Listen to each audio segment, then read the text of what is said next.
Isang araw ng kasanayan at malasakit ang handog ng Quirino Police Provincial Office na ginanap sa Family Day at serbisyong komunidad bilang bahagi ng pagdiriwang ng 30th Police Community Relations Month ngayong Hulyo. Yan ang balitang hatid ni Police Staff Sergeant Jeff Jan Nabasa. Puno ng saya at pag-asa, ganito mailalarawan ang mga dumalo sa makabuluhang Family Day sa Quirino Police Provincial Office bilang pagdiriwang ng ika-30 anibersaryo ng Police Community Relations na ginanap sa QPPO Parade Ground kahapon.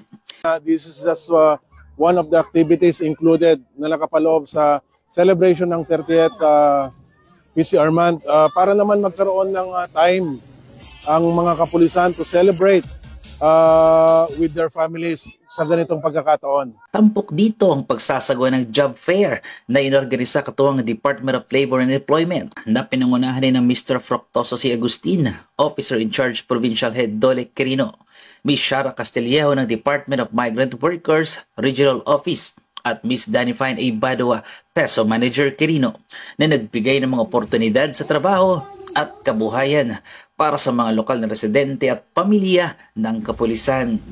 Inilunsad din ng kauna-unahang PSA mobile outlet upang mas lalo pang ilapit ang serbisyo. Highlights din ng programang pagbibigay ng portasol ng Department of Science and Technology sa mga piling tauhan ng Quirino Police Provincial Office. Ang portasol o portable solar dryers ay isang makabagong teknolohiya na makakatulong sa kabuhayan ng mga benepisyaryo. Nagsagawa din ang pamamahagi ng mga school supplies, feeding program at libreng gupit sa programang BBM o Barbero ng Bayan si Mamang Pulis. Katuwang ang Darwin Supermart Printing Services, Anti-Narcotics International Assistance Group o NARIAG at LGBTQI+ Quirino sa pangunguna ni Mr. Eugene Coriado para sa mga mag-aaral ng QPPO Child Development Center na nagbigay ng mga kagamitan at nutrisyon sa mga kabataan. At upang bigyang saya ang okasyon ay sabay na humataw ang mga bata kasamang tanyag na mascot ng Quirino PNP na si Patrolman Henyong na nagdala ng tuwa at sigla sa pamilyang tumalo. Ang QPPO Family Day ay hindi lamang pagdiriwang ng makasaysang ika-30 anibersaryo ng Police Community Relations, kundi ito rin ay nagpapatibay sa matatag na ugnayan sa pagitan ng kapulisan at ng komunidad.